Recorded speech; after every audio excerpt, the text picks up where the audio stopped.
Su nauja diena. Bet ko paklausus, kokius žinai lietuvių baltų pagonių protėvių dievus, sulauksi tik tai vieno kito atsakymo. O jei paklausi, ar žinai, koks yra galingiausias lietuvių pagonių dievas, dažniausiai sulauksi atsakymo Perkūnas. Ir greičiausiai į šios klausimus bus atsakinėjama gan sudėtingai. O jeigu paklausi, ką žinai apie šios dievus, iš viso jokio atsakymo negausi. Per artimiausias 5 minutės aš to papasakosiu apie baltų dievus hierarchiją ir kurie iš jų yra patys svarbiausi. Bet prieš tai labai noriu paprašyti jūsų prenumeruoti mano kanalą ir pasidalinti su savo draugais. Jeigu turite klausimų, visą laiką klauskite, prašykite komentaruose ir labai būsiu dėkingas, jeigu paspausite patinka prie video, tai labai padės mano kanalo algoritmui pasiekti daugiau žmonių, kurie domisi būtent mūsų protėvių baltų mitologiją. Lietuvių protėvių hierarchiją galima suskirstyti į 3 pagrindinės sritis. Tai yra visatos energijų, materijų energijų ir emocijų. Tuoj paaiškinsiu. Pirma dalis. Pagalvokite, jeigu dieviškoji energija būtų pati galingiausia iš visų, nenugalima ir absoliuti, tai kokios tos absoliučios galios atstovas galėtų būti? Pagalvokite, tai yra galia, kurios negali niekaip paveikti. Ir nuo jos priklauso viskas. Jeigu negalite atspėti, pasakysiu aš. Tai yra laikas. Laiko energijos dievas yra Pramžius arba Sotvaras. Dar kitur žinomas kaip Okopirmas. Skirtingi vardai yra dėl to, kad skirtingi Lietuvos regionai turėjo dievams skirtingus vardus. Bet iš tiesų visos gentys kalbėjo apie tą patį. Ir be abejo sunku nesutikti, kad laiko energija yra absoliuti ir nenugalima. Na, nebent darysite planką, arba, kitaip sakoma, lentos pratimą, tada laikas tikrai sustoja. Sekanti antroji iš galingiausių jėgų yra gyvybės energija. Jos atstovė yra deivė Leda, gyvybės, vaisingumo ir moteriškumo deivė. Kai visatoje po didžiojo sprogimo susiformavo laiko tėkmė, pagrindinė visa ko egzistavimo energija buvo gyvybė. Taip kad laiko tėkmė ir gyvybė padėjo visatoje formuotis viskam, kas šiuo metu egzistuoja, tuo pačiu ir mes. Noriu pasakyti pastabą apie Ledą. Kai mūsų protėviai prekiavo gintaru su senosios Graikijos gentimis, šios pasiskolino Ledos dievybę savo tikėjimu, kurią vėliau pradėjo savintis rusų tauta. Deja, netgi pagal senosios Graikijos šaltinius Leda atkeliavo iš mūsų kraštų. Antra dalis. Pereikime prie sekančių dieviškųjų energijų. Tai yra materialinių arba emocinių. Čia ne tiek svarbu išskirti, kuri grupė yra aukščiau, o kodėl papasakosiu vėliau, kai išdėstysiu jų savybės.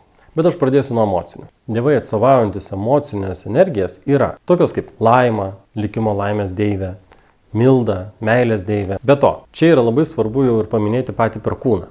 Perkūnas yra mūsų žemės pats svarbiausias ir galingiausias dievas, kadangi Perkūno galia, Perkūno energija, kaip ir mes žinome, tos visus įsireiškimus, lyg žaibų trenktas, kad tave kur Perkūnas. Perkūno reikšmė iš tiesų yra mūsų pojūčių sistemos pats svarbiausias ryšys. Todėl Perkūnas atstovauja visą, kas yra Žemėje planetoje, tai yra materijos ir emocijos, o tuo tarpu Leda ir Sotvaras yra jau visatos dėsnių, kas yra aplink, kas nepriklauso nuo mūsų Žemės sistemos. Taigi Perkūnas yra atsakingas už pojūčius. Todėl mums visi, kas gyvena šioje Žemėje, jis yra pats svarbiausias, nes jo energijos dėka mes viską galime išjausti ir patirti. Perkūnas, čia aš galėčiau pradėti nuo savęs, yra labiausiai susijęs su pažinimu. Ir tai visiškai skiriasi nuo senosios Graikijos tikėjimo Perkūno, kuris buvo Perkūno simbolis, kuris buvo atvaizduojamas Olimpe,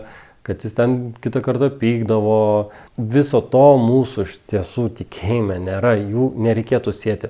Perkūnas, per kūną einanti energija ir Perkūno dievas senojoje Graikai visiškai skirtingi dalykai. Taigi pereikime prie trečios dalies. Dieviškoji energija, kurios atstovauja materialiniam pasauliui. Pavyzdys – mėlėtėlė, gėlių deivė, aštara, grybų deivė, žvėrūna, žvėrių globėja. Taip pat, ko gero jau esate girdėję, vieną iš populiaresnių – Medeiną, tai yra miško žvėrių ir miškų sergėtoja, karžygė. Mara – viso, kas yra požemė.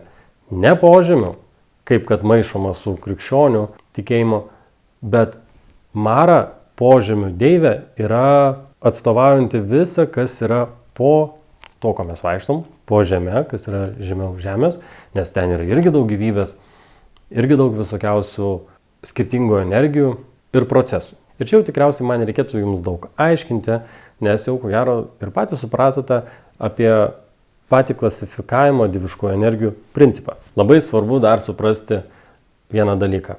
Mūsų protėvių tikėjimo sampratoje neegzistavo toks dalykas kaip gėris arba blogis. Taip, yra dalykai, kurie yra negeri arba blogi, bet pačio tokio kaip personažo neigiamo dievo, dievybės, angelo, jo nėra.